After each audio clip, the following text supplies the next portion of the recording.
afternoon. It's Saturday, the 10th of May. I'm out on the outside. We have somebody cutting the lawn. I hope it's not too upsetting for you. I really wanted to be outside today. Wasn't cutting the lawn when I started, but wow, that's where we are. Just a moment to say hello. This is the end of the second week of the 70-day challenge.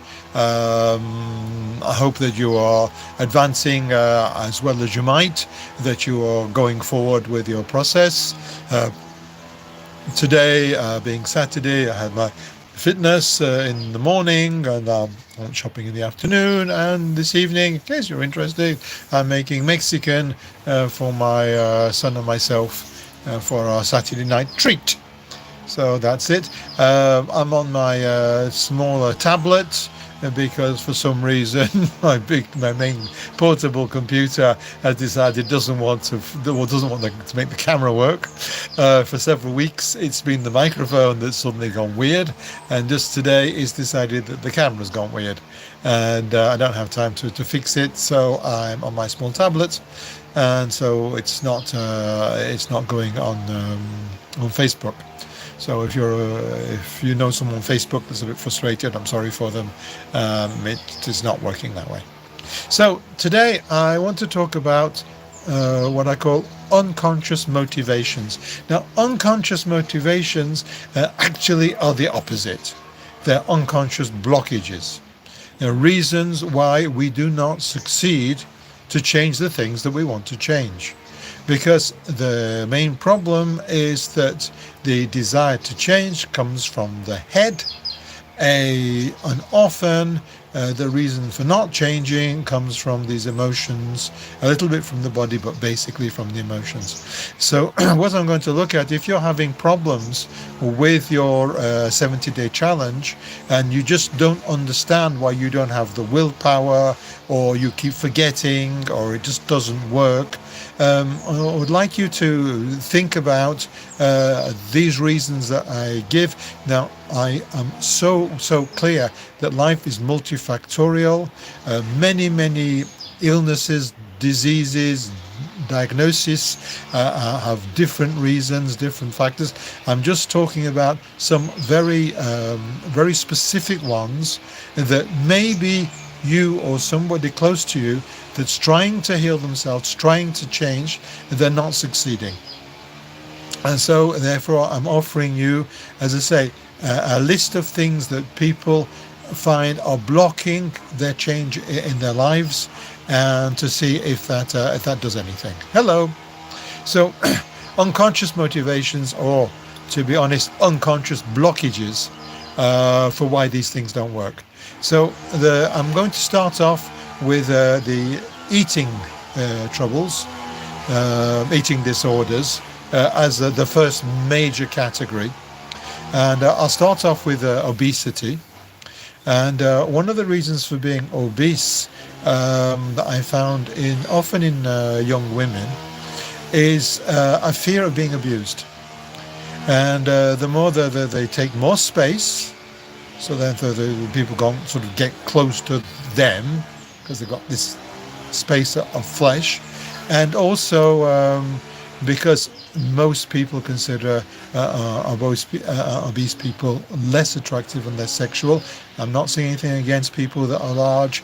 Everybody has the right to be the shape that they are. People can be beautiful in the shape that they are, in the size they are, and the weight they are. I'm not saying that it's something that's wrong in itself, but if somebody decides they wish to lose weight because it's important for their health, or for the way they look at themselves and the way they wish to be, just wipe my nose, and yet they have huge problems to stop eating, and they don't actually understand why. So one of the things that could be a reaction to trauma and fear of being abused in some way. So that's just, as I say, my idea today is just to give people an idea, a possibility of things that might be blocking them in their advance in their lifestyles. So the next one, which is the opposite of that, is anorexia. Now, again, anorexia, there are multiple reasons why people have anorexia. There is the self-image. People often anorexia gets started off with people that are being criticized for being fat, and they start a diet, and then there is the break that most people have when they're on a diet that says, okay, I've had enough, I'm thin enough, I want to go back to eating because I like food. For some reason, these people don't have that break, and then they just continue. Another reason for anorexia that I find is what I call waiting for daddy.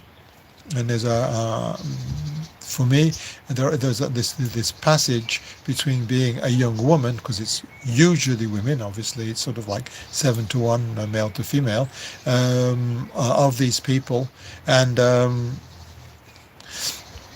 the father is not available. So a father figure that's important, that's positive, and they don't continue to advance to become women, and that's one reason why the people are anorexic. However, the reason I wish to talk about why some people are anorexic is family problems, family difficulty. Often the parents that are in conflict, that they don't wish to admit they're in conflict, and nobody wishes to talk about it. And then sometimes the child, often a woman, a young woman, stops eating, becomes anorexic. Anorexia is an incredible type of disease in as much as it's incredibly loud. Everybody notices, everybody sees, everybody is aware when somebody is very anorexic. It attracts a lot of attention. And so somebody that's anorexic, they grab that attention, and in some cases, they grab that attention to throw light on the dysfunction of their family. And it's an important thing to take into account if someone is not getting over a problem of anorexia and they can't find a reason and can't find a solution.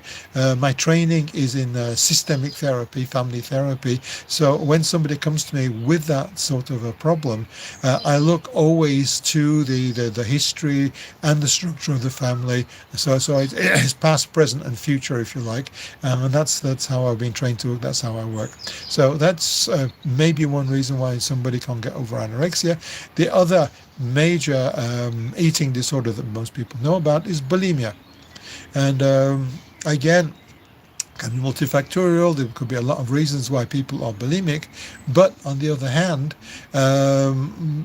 one of the reasons that I find very important why people might be bulimic and which they can't get out of being bulimic is because they're eating their emotions. They're swallowing their emotions.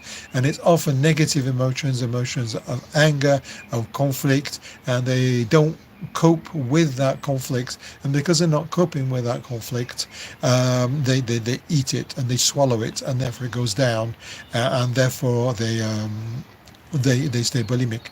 So that's another problem, another reason why people are not succeeding to move away from that sort of dysfunctional behavior. And the last eating disorder I wish to talking about the unconscious reasons why people don't succeed to change their lives as they would want, as we are trying to work towards, is that obesity due to eating slowly and a lot. And it's a very odd and it's very an unusual type of problem. But I had a woman once that had that sort of problem, and with a lot of investigation, what I actually found eventually was it was her way to stay with her family. During the day she didn't eat much, and then when I thought she was eating with her family, to keep her family together so she could spend time with them, she just ate very, very slowly, but she had to eat quite a lot to keep them at the table so that they would be there. So that's another eating disorder that has a reason behind it that can be dealt with. So another, to go to something totally different, we're talking about hallucinogenics. Why do people not get off hallucinogenics? Why do people, when they start taking these drugs, why do they keep taking them? Well, generally, it's to deal with an emotional trauma in the past that they will not, don't know how to deal with. And it's really this past suffering, past trauma, difficult families. They have emotional pain, emotional suffering from the past, and by taking hallucinogenics, taking these drugs, they can, for a moment, they can move themselves away from these pain and this suffering, and until then, these are the situations when really you need to find yourself a therapist, somebody that understands how to deal with past trauma, with problems, and often with family problems that continue. So it's not just stuck in the past, but it's things that come from the past. And but then we move to the problems of today, when it's much more alcohol, cannabis. Now in America they have these cannabis gummies and these things like that, and I find it very problematic, because people that cannot cope with their normal daily lives without taking something that softens it, that makes it more acceptable, that makes it more copable, that makes it more doable. Now, this is incredibly unhealthy. It's unhealthy to be taking things so you can cope with the life as it is. Now, I am very aware. I'm very aware that many people, they are in situations in their lives. I'm sorry about the cutting of the grass. I mean, it's just something that I just decided to do in this moment. I'm supposed to be doing this, and I want it to be outside, and it starts, it stops, it starts, it stops. But whatever. The real life, cope with it. So people that are constantly, no, I'm not coping with it. It's just too bad. I'm going inside.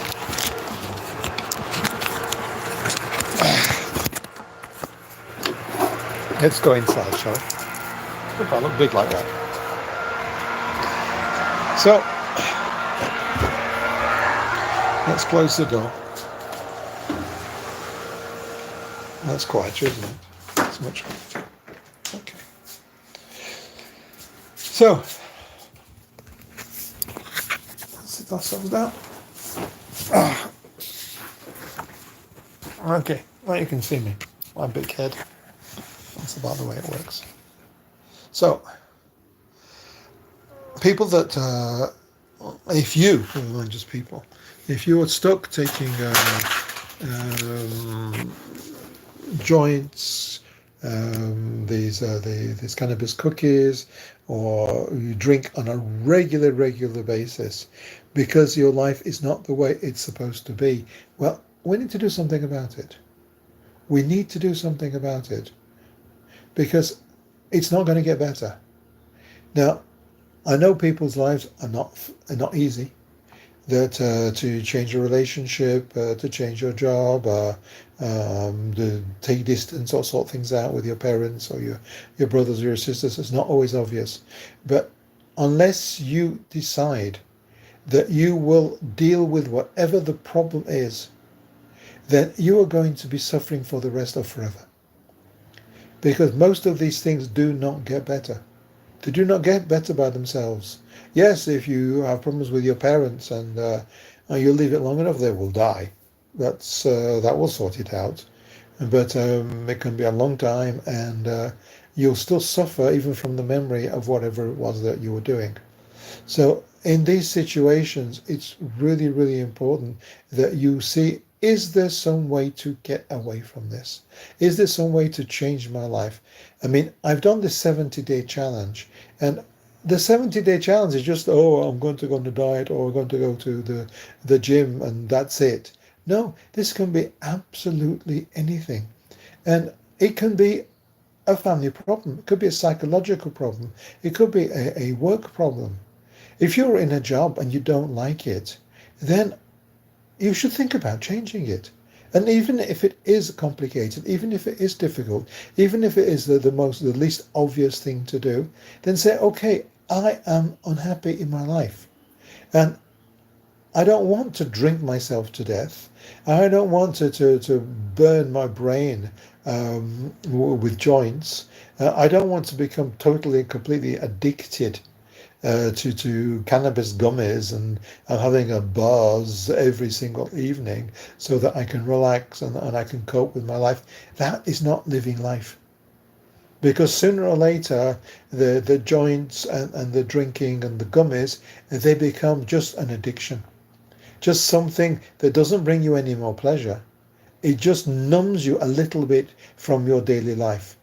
And that can only get worse. That can only get worse. And the whole concept of the 70-day challenge, my secrets of success, if you like, or if you don't like, that you dream something. You dream something that you want, that you need, that you desire, that's important. You dream it. And after you've dreamt it, then you look and say, is it feasible? Is it possible? Is it realistic? Not easy, not simple, not obvious, because if it was so easy, so simple and so obvious, you would be doing it. The whole point of therapy is that people come to therapy because they want to change their lives. They want to change their lives, but they can't.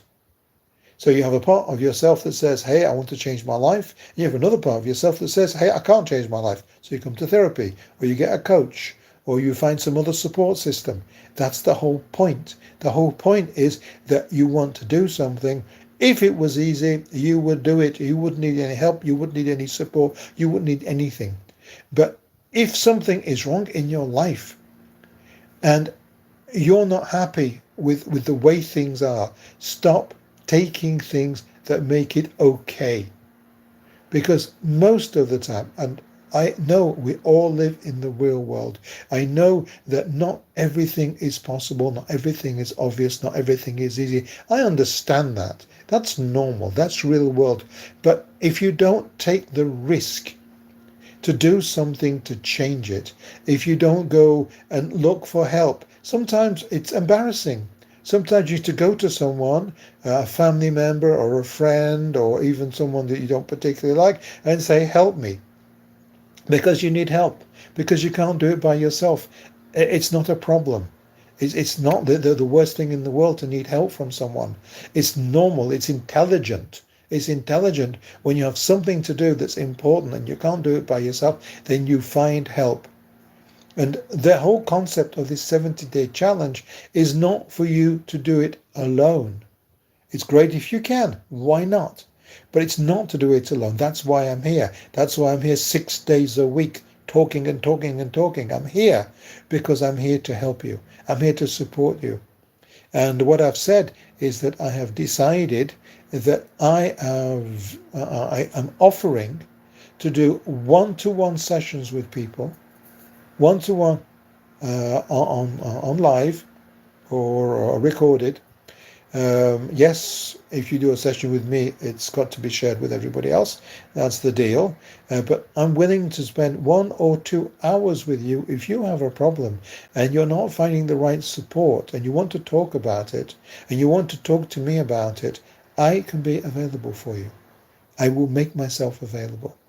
And we will talk it through and we will hopefully find a solution. Because often solutions are there if you just think differently.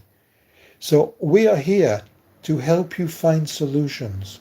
So if you're not succeeding on changing things that you need to change, then what this particular episode is about is trying to think about what is stopping you, what is blocking you. If you're not succeeding to break out of the family unit, if you're not succeeding to get a job, if you're not succeeding to get your first relationship, then maybe you're a bit immature. Maybe you have a problem of growing up. Maybe the idea of being independent is scary for you. It's a risk. And somewhere along the line, it's much more comfortable to stay in your parents' home and have your mother do your cooking and your cleaning and your washing for you, and just say, well, I'm doing my best, I'm doing my best. No, take a risk. Go out there. Because being an adult has its advantages as well, has its positive sides as well, things that, are worth having and worth doing. Or maybe you don't advance in life because you're scared of failure. Yes, fear of failure is a big thing. There's somebody on the internet who's saying procrastination is fear of failure. We are programmed to survive, to be safe, and that is the reason why you procrastinate. And I join my thing and give me lots of money and I'll help you sort it out. Well, I'm not taking lots of money off you, at least not for the moment, and I'll still help you sort it out because that's my job and that's why I'm doing this. I'm doing this to help people to help themselves, and it will work. So if you're scared of failure, well, okay, we're all scared of failure. Nobody likes to fail. But if you don't try, then you failed before you started. And that's just awful. And that's just terrible. Don't allow yourself to do that or not do that. And there are other reasons to not try. I forgot. I left my phone outside with some notes on it. So anyway, here we come. We need to find the reasons why we are not succeeding, because there are reasons. Some of the reasons are a bit hidden. Some of the reasons are less hidden. But we also need to be able to ask others. Say, why do you think I'm not succeeding? Why do you think I'm blocked? What do you think I'm blocked on? What are my motivations? And as I say, it's often unconscious motivations. It's often things that we don't really know why it's not working. And then we actually find people that can tell us. So allow yourself to ask. Be a bit humble. You don't know everything even about yourself. There are things about ourselves that we just don't see because we don't want to see. So that's the basis of today, is that we might not be succeeding and it's not our fault. It's not because we're not trying, it's not because we're not motivated, it's not because we're desirous, it's because we have a blockage. So allow yourself to question, if it's not working, why is it not working? What am I not doing? What could I be doing better? What could I be doing differently? Who could I ask? Can I find some other technique to make things work? Is it going very slowly, but it's still going forward? For instance, with this 70-day challenge and my YouTube live, I hoped I would have thousands of people that would watch it. If not thousands, at least hundreds. And it's not happened. It's not happened. It's starting very, very, very slowly. But my job now is to try and see, is there a way that I can improve and make it better? And if not, maybe just I need to keep going. So for YouTube in general, I have a look on YouTube and see what things I'm not doing right. And I need to talk myself through the idea that maybe this particular series of the 70-day challenge, I'm not going to get the public that I hope for. And it's not the end of the world, because I'm going to do the same thing again in September. And so if you're going forward and you think, oh, I've missed the starting point, or it's not going as fast as I want, don't worry about it. Keep going. Advance as much as you can, because that is something that's not lost. You advanced, you keep going, and that's important. If at the end of the day your success is not complete, it's only partial success, it's no big deal, because a partial success is much, much better than nothing. Much, much better, I promise you. You can be disappointed, you can be frustrated, but at least you're better off than having not done it. And I will have the third, because I already did a January to March, the third series of the 70-day challenge in September. And if you've not got as far as you would like to, if you've only got a partial success, don't worry about it. Take a break. Try not to go too far backwards and say, okay, in September, I will restart again. And if I've lost a bit of ground, it's not the end of the world. I'll catch it up quickly and then I'll go forward. What is important is to stay positive, is to stay motivated, is to care enough about yourself. Care enough about yourself to go forward, to say, what is it about my life that needs to change? I need to change this in my life. You can do this. You can do this. I believe in you. That's why I'm doing what I'm doing. I'm not getting any money for it, at least not yet. At least maybe not for many years, some years. It doesn't matter. I'm doing this because I believe in you. I do it for myself because I believe in me. I believe I deserve to be thinner and fitter and healthier and all these good things. And I believe that you deserve to be better as well. You deserve to be able to break the bad habits and find good ones, and to live your dream. It's a bit strong. Live your dream. I'm sorry. Everybody says live your dream, become multimillionaire, have this beautiful house, this beautiful car, this beautiful partner, this great job. Well, not everybody has that possibility. That's not always reasonable. That's not always realistic. But live your dream if your dream is a reasonable dream for you. I remember an immigrant couple, because I deal with a lot of immigrant couples. An immigrant couple came to me, and they were so pleased. They were so pleased because their son had fulfilled his dream. And his dream was an apprenticeship. He'd finished his apprenticeship. In Switzerland, it's like that's the least anybody can do. It's not very easy because there's still academic studies and things like that.